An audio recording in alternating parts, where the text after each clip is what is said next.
What's going on, everybody? Wanted to hop on today and do another trade review. I ended up taking a small loss today, trying to long NQ back to the relatively equal highs and towards all-time highs. And I just wanted to, like I always do, walk through everything from my trade thesis, my trade management, and the execution. So let's get into it.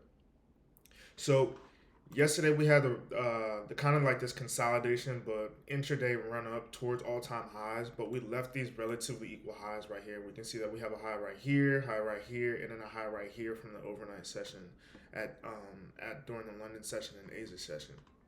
So the one thing that I noticed is that we're still holding structure, bullish structure on the 4 hour chart on the higher time frame charts, and we are testing these internal fair value gaps while also sweeping this internal sell side liquidity.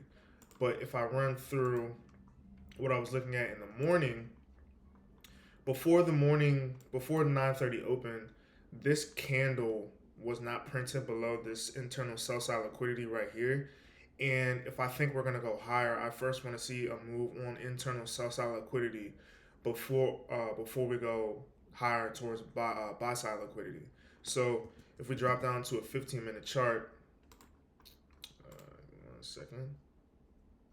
If we drop down to a 15-minute chart, we first had this area right here. Where were we? 9:30. Let's run it back to 9:30. Yeah. So we had 9:30 open, and we have these equal lows right here that I want to see get ran first. Why do I want to see these equal lows get ran first? Because during the overnight session, the London kill zone was not able to sweep into this internal sell side liquidity and then move higher. So because London didn't do it, I'm going to expect a New York reversal today.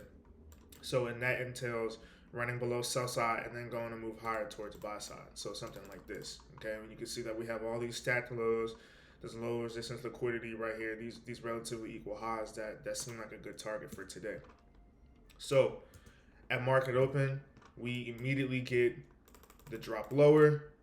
Okay, so now all I'm waiting for is an inverse fair value gap and a change in the state of delivery. So we ended up getting that inverse fair value gap, which is right here, ran through these two fair value gaps, and then also a change in the state of delivery to the upside right here. So now I entered long at the 1 minute change in the state of delivery after the inversion fair value gap. To me, this setup was A plus. Everything that I look for out of my system, um, the manipulation in the opposing direction of the drawn liquidity before the real move, the inverse fair value gap, and changing the state of delivery. So then letting it run a little bit more, we end up coming into these 9:30 highs right here. And this is kind of the same situation as yesterday, where once price got to the 9:30 highs, it kind of stalled and then started to rebalance a little bit. But I also noticed on the 5 minute chart that we have a 5 minute change in the state of delivery after the internal sell side liquidity sweep. So my thought process on managing the trade is I don't want to move my stop loss too soon because I understand on a higher time frame, price could still rebalance back and manipulate lower to then go higher again. Because you have to remember, we're entering on a time frame that's lower. So if a time frame that's higher is also shifting its delivery to the upside, there's a possibility that it does rebalance and kind of just does this same thing right here, but just on a higher time frame. And we can see that on the 5 minute chart we have the change in the state of delivery right here, and then we have a fair value gap that's right here. Okay, so in my mind, I'm thinking, okay, well, we're gonna rebalance back. NQ is the stronger asset today because it's running higher, it's running stronger than ES is, and we can see that yesterday NQ had or ES ran higher after NQ rebalanced lower and swept internal sell side liquidity. So in my mind, I'm thinking that's the same thing that's happening today. I'm just gonna move my stop loss up a little bit just to cut off a little bit of risk. So originally, I have my stop loss down here, targeting the highs, and then once I noticed that we were starting to start this at these 9:30 highs, at these highs right here, that's when I moved my stop loss up back just below this inverse fair value gap and where this fair value gap was sitting as well. And then ultimately we came back down and ended up stopping me out, not at the full risk, but below this fair value gap where I moved my stop loss. And then now we are just moving lower. I still think there could be a move higher today, but I'm not gonna try and chip away at taking multiple trades and trying to bottom tick the market because that's just not my thing. But I still do like these relatively equal highs.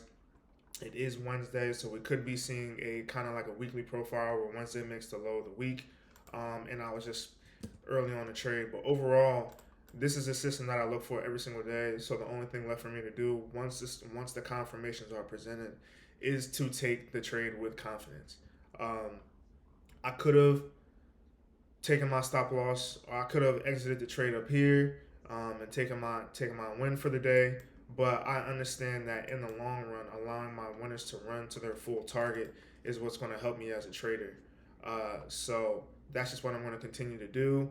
I know that this system works out over time, so I'm not going to let one trade or a couple of trades um, affect the way that I look at the system. So, but overall, this was a good setup, good day. I still think we could go higher. I was possibly just a little bit early, just a little bit offsides while we wanted to manipulate lower again. So I'll just step into the market tomorrow and look for another setup. But I hope you guys are trading safely, and I will talk to you guys next time.